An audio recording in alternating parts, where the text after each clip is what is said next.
Tell me, who doesn't love that sweet, sweet romance that will make your little weeb heart go doki doki? Even if you're hiding in your dark room watching shows you shouldn't be watching with your parents around, you may still have some resemblance of a human being. One day you have a dream of having the perfect partner, helping you with work and the kids, and growing old happily together. But no, I know you don't have one, and that's why you're here. Welcome back to Anime Donut, where we will love you as long as you like. All you have to do is subscribe, ring that notification bell, and hey, why not show us some love by commenting down below and leaving a like on this video. Really helps us out. Romance anime is the epitome of, I can't get a girlfriend, so I'm gonna watch other people fall in love.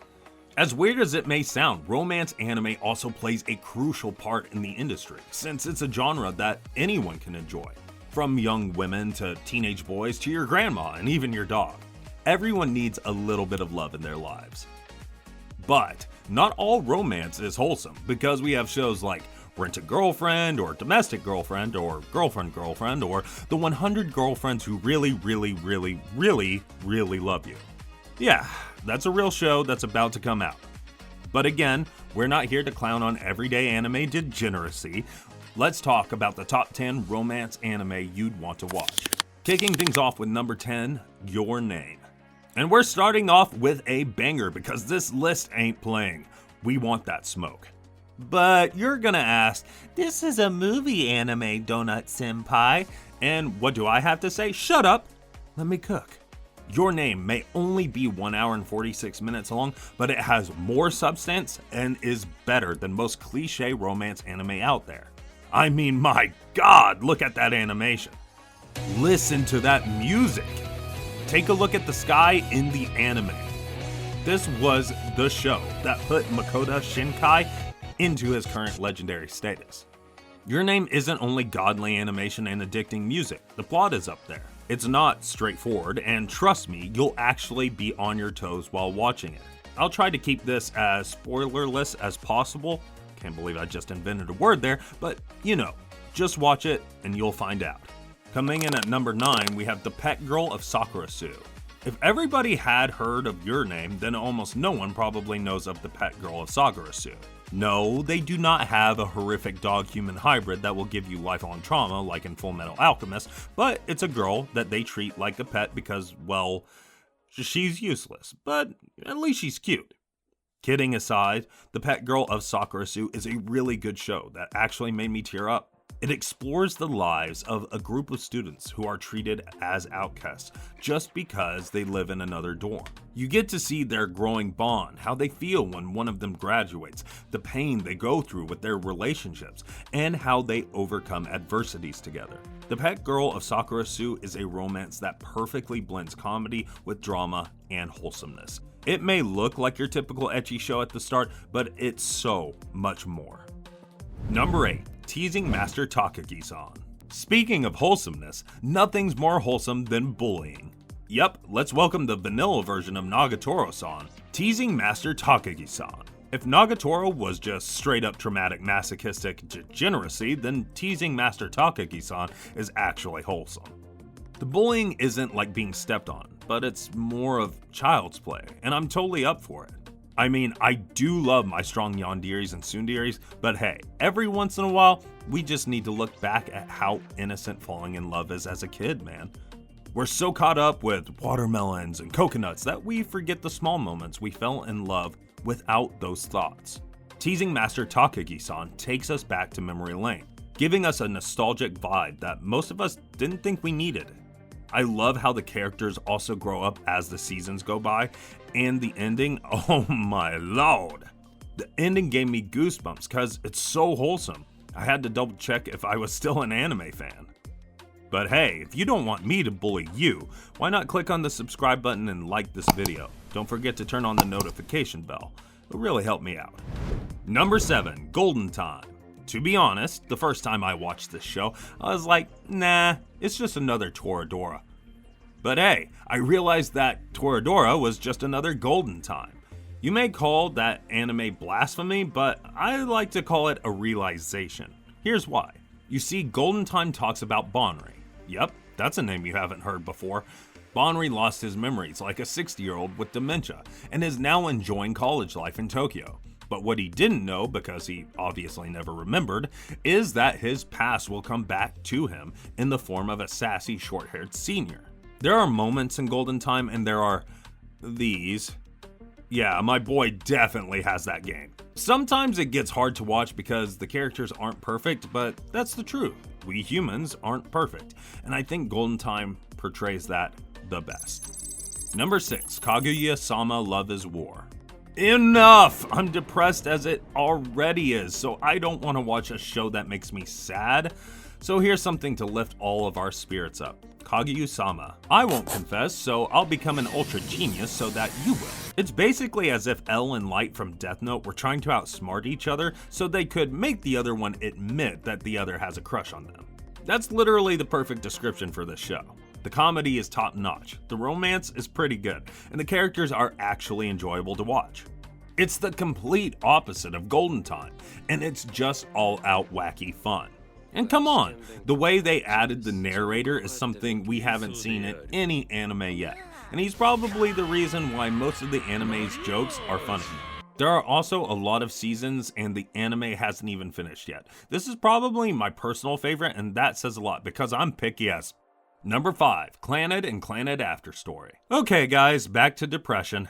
No more smiling, no more jokes. Let's all be depressed like the way we should be. Do you know why depression is at an all-time high? Well, it's because of this show, specifically its continuation.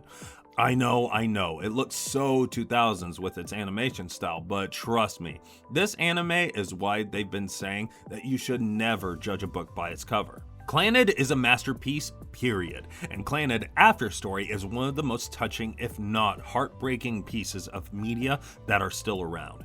Sometimes it does give off I'm so cute vibes, but who knew that beyond that is an emotionally deep show that can make different people have different reactions. It's charming for a number of reasons, and it's easily watchable by even new anime fans. It's a great anime that you may relate to sometimes on a level you can't with other shows.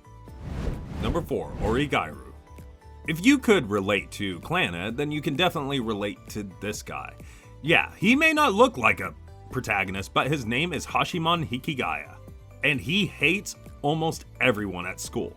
Well, except for his teacher, because who would? Every edgy teenager wished they were him, and sometimes they did become cynical loners sitting in the corner.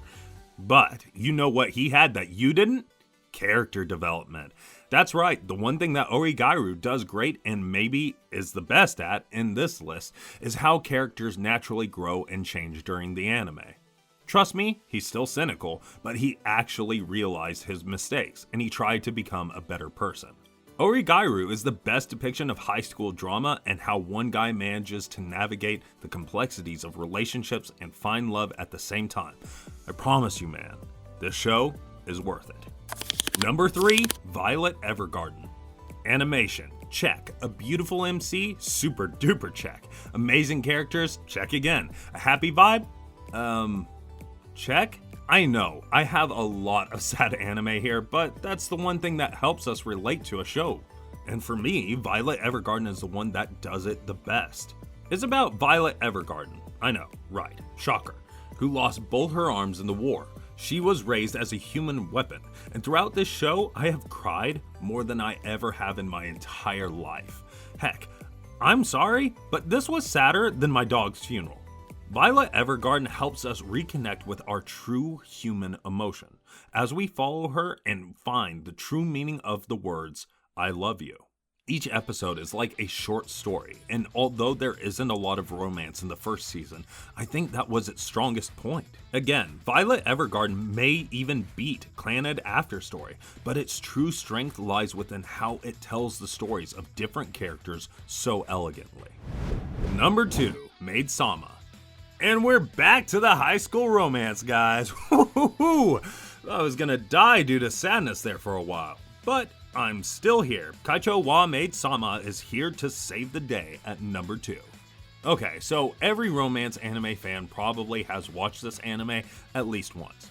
And that's because it's just too good to pass up. Maid Sama is what romance anime would look like in its peak form. It's mostly about good vibes and heartwarming scenes, and yeah, if you're into maids, you might like this one. A lot.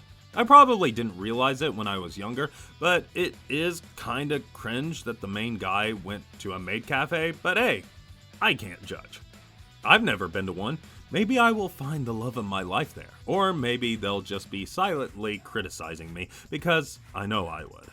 And number 1, drum rolls please, Fruits Basket. This is the best romance anime in my opinion. And I'm backed up by an entire community, so you can't argue otherwise. You see, have you ever had someone who was so into zodiac signs and constellations? Tell them to watch this show. They'll be frothing in their mouths. It's basically about a homeless girl being invited by a family with strange powers, where if they're hugged by someone of the opposite gender, they'll basically turn into their zodiac animal. Which makes me wonder, what the hell does it feel like turning into a horse? Fruits Basket is renowned for its plot and how deep its character writing is. And there's definitely drama because what would you expect from some angsty teenagers living in one house? Jokes aside, it's a wonderful tale about how one stranger can unexpectedly be the hero they were waiting for. And that wraps up my top 10 romance anime you can watch. I know, there are still a lot of great romance anime out there. So why not comment down below your top 10? And let's discuss this like gentlemen and ladies in the comment section. Also, before you go, if you could, help us grow this community by smashing that like button, subscribing, and turning on the notification bell. Please do it, or you're gonna be the one who becomes a horse. See you in the next one. Anime Donut rolling out.